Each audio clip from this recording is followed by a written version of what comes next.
और मेरे बाबा के भक्तों, आप लोग कैसे हैं? उम्मीद करती हूँ बढ़िया होंगे, फर्स्ट क्लास होंगे और भगवान को, बाबा को याद कर रहे होंगे।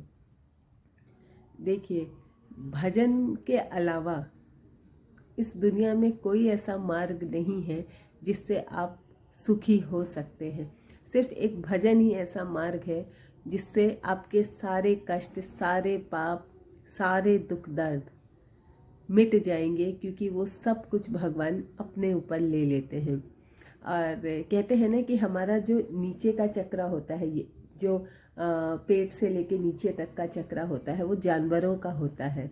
और जो ऊपर ये चक्रा होता है, यही चक्रा होता है जो हमें भगवान को, सीधे भगवान की प्राप्ति कराता है। तो ये चक्रा अगर ब्लॉक है तो भगवत प्राप्ति कभी नहीं हो सकती, क्योंकि नीचे का चक्रा तो जानवरों का होता है।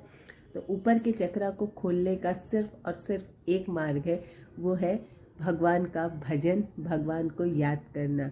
क्योंकि अगर वो चक्रा आपका ब्लॉक है तो भगवान की भक्ति आपको कभी नहीं मिलेगी और आपका अगला जन्म भी जानवर योनि में होगा। तो अगर आपको इंसान की योनि में, या तो आपको मोक्ष मिल जाएगा, और मोक्ष नहीं मिला तो एटलीस्ट मानव जन्म, मानव शरीर आपको ज़रूर मिलेगा। तो इसलिए ये ऊपर के चक्रा को खोलना बहुत बहुत ज़रूरी है। ऐसा मैं नहीं कहती, ऐसे बहुत बड़े बड़े संत लोग कहते हैं। ऐसा मतलब मैं तो आपको बता ही रही हूँ, लेकिन मैंने भी बहुत पढ़ा है, बहुत सुना है, अच्छे अच्छे लोगों को सुना है। उनके प्रताप से, उनके प्रभाव से मैं आपको बता रही हूँ कि जो ब्लॉक चक्रा है, वो नीचे का जो चक्रा होता है, अगर वो आपका खुला है और ऊपर का ब्लॉक है तो निश्चित तौर पे आपको अगला जन्म जानवर का ही मिलेगा। और अगर मनुष्य जन्म चाहिए तो ऊपर के चक्रा को खोलिए, और सिर्फ खुलेगा तो सिर्फ और सिर्फ भजन से, और किसी चीज़ से नहीं खुलेगा, भगवान की भक्ति से। तो जैसे बोला ना, या तो मोक्ष मिल जाएगा या मानव शरीर मिल जाएगा। तो दोनों चीज़ें तभी मिलेंगी जब आपका ऊपर का चक्रा खुला। हम कहते हैं ना कि हम तो बहुत अच्छा कर रहे हैं, सबकी मदद भी करते हैं, दान दक्षिणा भी करते हैं, गरीबों को खाना भी खिलाते हैं, फिर भी हमारे साथ बुरा क्यों होता है? भाई, संचित जो आपके पता नहीं कौन से कितने जन्मों के कर्म होंगे, उनको बोला जाता है संचित कर्म। तो संचित कर्म भी तो आपके थोड़े थोड़े करके निकलेंगे ना। देखिए, इस चीज़ को कोई नहीं काट सकता, और काट सकता है तो वही कहते हैं ना कि संचित कर्म धीरे धीरे करके निकलेंगे, लेकिन उसका प्रभाव डेफिनेटली कम किया जा सकता है। जैसे कहते हैं ना कि कभी कोई बहुत बड़ी घटना होने वाली होती है, पर एक छोटी सी चोट में वो चीज़ निकल जाती है। ये यही होता है, हम समझ ही नहीं पाते। ये सब सब लिखा जा चुका है, ये हमारा जीवन तय हो चुका है कि हम क्या करेंगे, हम कैसा आचरण करेंगे। लेकिन भगवान ने इंसान शरीर को बुद्धि दी है, जानवरों में बुद्धि नहीं है। इंसान अपनी विवेक, अपनी बुद्धि का यूज़ करके उस संचित कर्म को काट सकता है। लोगों के जैसे एक्सीडेंट हो जाते हैं, डेथ हो जाती है, लेकिन किसी को उस समय छोटी सी चोट आती है, तो ये वही आपके संचित कर्म में हम जान नहीं पाते हैं कि बहुत बड़ा खतरा हमारे ऊपर से टल गया और एक छोटी सी चोट में वो तब्दील हो गया। तो इस चीज़ को अगर आप सोचेंगे ना भगवान की दृष्टि से, तब आप सुखी रहेंगे, तब आप खुश रहेंगे, तब आप आनंदित रहेंगे। तो दोस्तों, ऊपर का चक्रा खोलने की कोशिश ज़रूर करिए, और आप ही खुश रहेंगे। हम लोग तो सिर्फ बता सकते हैं, आपको प्रेरित कर सकते हैं करने के लिए, और अगर आप ऐसा करेंगे तो आप भी खुश रहेंगे, और आप इसका फल निश्चित दुनिया की कोई ताकत इस चीज़ को बदल नहीं सकती कि अगर आप भगवान की भक्ति करेंगे तो सफलता निश्चित तौर पर मिलेगी। और मतलब इसमें तो कोई शंका ही नहीं है, इसमें कोई दो राय नहीं है कि भगवान हमेशा, सिर्फ और सिर्फ भगवान आपके साथ है। और कोई, चाहे वो कितना भी क्लोज हो, कितना भी आपका नियर एंड डियर हो, वो कभी आपके साथ उतना क्लोज कभी हो ही नहीं सकता, क्योंकि भगवान तो अंदर है ना। तो जो हमारे ही शरीर में है, उससे ज़्यादा क्लोज आपका कौन हो सकता है? तो जो शिकायत करनी है, जो दर्द बांटना है, भगवान के आगे रो के बांटिए, आप देखिएगा उसका निवारण ज़रूर होगा। कहते हैं ना, कभी कभी कोई बहुत बड़ा हमारे ऊपर दुख आता है, लेकिन उसका निवारण कोई आकर के व्यक्ति बड़ी आसानी से कर देता है। तो वो कौन व्यक्ति होता है और किसकी प्रेरणा से वो व्यक्ति आता है? कभी सोचिएगा दिमाग में, तब आपकी आंखें खुलेंगी और आपको इन सब चीज़ों पर भरोसा होगा। आई नो कईयों को भरोसा नहीं है इन सब चीज़ों पर, लेकिन जब आंखें खुलती हैं ना तब भरोसा धीरे धीरे होने लगता। चलिए, त्रिवेणी आजकल मतलब महाकुंभ पूरे वर्ल्ड में छाया हुआ है, और हो भी क्यों ना, कहते हैं कुंभ में देवता स्नान करने आते हैं, अमृत जल बरसाते हैं, तो उसी के लिए अमृत का रस बरसता है, वो उसी के लिए सब अपना पाप धुलने जाते हैं। सब जाइए, बहुत बहुत पॉजिटिव एनर्जी आएगी। गंगा जल लेकर के आइए, कभी कोई त्यौहार हो कुछ हो तो घर में उसको ऐसे उससे छींटे मारिए, पूरा घर पवित्र हो जाता है, पूरा घर शुद्ध हो जाता है और बहुत पॉजिटिव ऊर्जा आपके घर में आती है।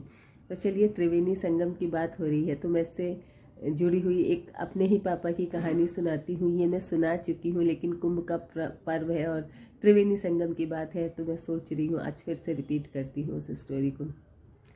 एक बार क्या हुआ, मेरे इन लॉज आए हुए थे और मेरी जो ननद हैं उनका कोई बहुत बड़ा एग्ज़ाम होने वाला था। तो उस दिन ये मेरे पापा और मेरे फादर इन लॉ और मेरी ननद तीनों संगम घूमने गए। और संगम न ऐसे मतलब वहाँ पे अगर आप गुम हो जाए, मिसप्लेस हो जाए तो अपनी जगह खोजना बहुत मुश्किल होता है, क्योंकि बहुत बड़ा एरिया है संगम का। तो हुआ क्या कि पापा लोगों ने गाड़ी, तब खाली था, कोई मतलब ऐसा ओकेजन नहीं था कुंभ का, तो पापा लोगों ने अपनी गाड़ी और ड्राइवर एक जगह छोड़ के पूरा संगम घूमने लगे। घूमते घूमते रात हो गई, मतलब रात 6 बज रहा था, तो अंधेरा तो हो ही जाता है विंटर का अगर सीज़न हो तो अब अंधेरा हो गया। अब ये लोग बहुत ढूंढे और उसकी जो है ट्रेन थी, अगर वो 10 बजे रात की ट्रेन नहीं पकड़ती तो उसका एग्ज़ाम छूट जाता और बहुत इम्पॉर्टेंट एग्ज़ाम था। अब ये लोग ढूंढ ढूंढ के पूरे परेशान हो चुके हैं, लेकिन वो गाड़ी उनको कहीं नहीं दिखी। और उस टाइम पे ना मोबाइल भी इतने नहीं थे, और पापा लोग तो यूजुअली ज़्यादा मोबाइल कैरी करना पसंद भी नहीं करते थे, लेकिन बहुत कम लोगों के पास थे। ये मैं थोड़ी पुरानी बात आपको बता रही हूँ। तो नहीं मिली, एकदम थक हार के हताश हो गए, सब लोग हताश हो गए। और ये बिल्कुल सही घटना है, मैं बिल्कुल झूठ नहीं बोल रही। तो मेरे पापा हनुमान जी के बहुत बड़े भक्त हैं, मेरे घर में इनफैक्ट सारे, और हमेशा हनुमान जी ने साथ दिया है। तो थक हार करके ये सब लोग निराश हो गए। फिर जब होता है ना कि कोई उपाय नहीं सूझता तो आदमी कहाँ जाता है, भगवान की शरण में। पापा ने भी वही किया। पापा ने कहा भाई अब इस लड़की की परीक्षा छूट जाएगी। आंख बंद कर लिया और हनुमान जी का रोते रोते ध्यान करने लगे, क्योंकि ये हुआ कि भाई उनके ऊपर बात आएगी कि वो लेके गए थे और लड़की की मेरी परीक्षा छूट गई। रोते रोते हनुमान जी का ध्यान किया कि हनुमान जी अगर मैंने आपकी सच्ची भक्ति की हो तो आज कुछ ना कुछ चमत्कार ज़रूर करो। और आप यकीन नहीं मानेंगे, पापा ने आंख बंद की, पूजा की, और थोड़ी देर के बाद एक ट्रक वहाँ आया। एक ट्रक वाला आया और आके पापा ने उसे रोका भी नहीं, वो खुद से आकर के उनके पास रुका और खुद से पूछा कि आप भटक गए हो क्या रास्ता। तो पापा ने कहा, तो कहा चलिए बताइए मैं आपको छोड़ता हूँ। तो पापा लोग उस ट्रक में बैठे हैं और मतलब तीनों लोग, और with in a few minutes, थोड़ी मिनट के बाद ही पापा को अपनी गाड़ी नज़र आ गई और वो लोग टाइमली स्टेशन पहुँच गए। अब हम लोग तो सोचते हैं चलो ये कोइंसिडेंस है, कोई आ गया बैठा लिया, ट्रक वाला था, अच्छा था। लेकिन आप सोचिए अगर वो ट्रक वाला भी था तो भगवान ने उसको माध्यम बनाया ना आपको डेस्टिनेशन तक पहुंचाने का। और ये बिल्कुल सच्ची घटना है, बिल्कुल 16 आने सच घटना है कि ये चीज़ मेरे पापा के साथ हुई। और ऐसे बहुत सारे इंसिडेंट्स हुए हैं, मैं बीच बीच में आपको सुनाती रहूँगी, क्योंकि क्या होता है जब खुद के साथ होता है ना तब भरोसा ज़्यादा होता है। और जिनके साथ नहीं हुआ है प्लीज़ भरोसा मत तोड़िए, क्योंकि ज़रूर कुछ ना कुछ ऐसा होता है जो हम जान ही नहीं पाते। अगर देखिए मेरे पापा भक्त नहीं होते तो वो तो सोचते ही नहीं, जान ही नहीं पाते, सोचते चलो ऐसे ही ड्राइवर आया बैठा लिया, कोइंसिडेंस था, बड़ा भला आदमी था। लेकिन नहीं, किसकी प्रेरणा से आया, ये सब ऐसे नहीं होता है, ये सब लिखा हुआ है। और किसी ना किसी शक्ति, कोई ना कोई शक्ति है जो हमारी मदद करती है, हम नहीं समझ पाते हैं। तो उस शक्ति को पहचानो, क्योंकि वही एक शक्ति है जो पूरे ब्रह्मांड में फैली हुई है। हमारे अंदर है वो शक्ति, लेकिन हम पहचान नहीं पाते हैं। तो आई होप आज का वीडियो आपको अच्छा लगा हो। तो प्लीज़ जय श्री राम ज़रूर लिखिएगा, जय बजरंग बली लिखिएगा, क्योंकि हनुमान जी हमेशा मदद करते हैं और सच्चे दिल से करते हैं।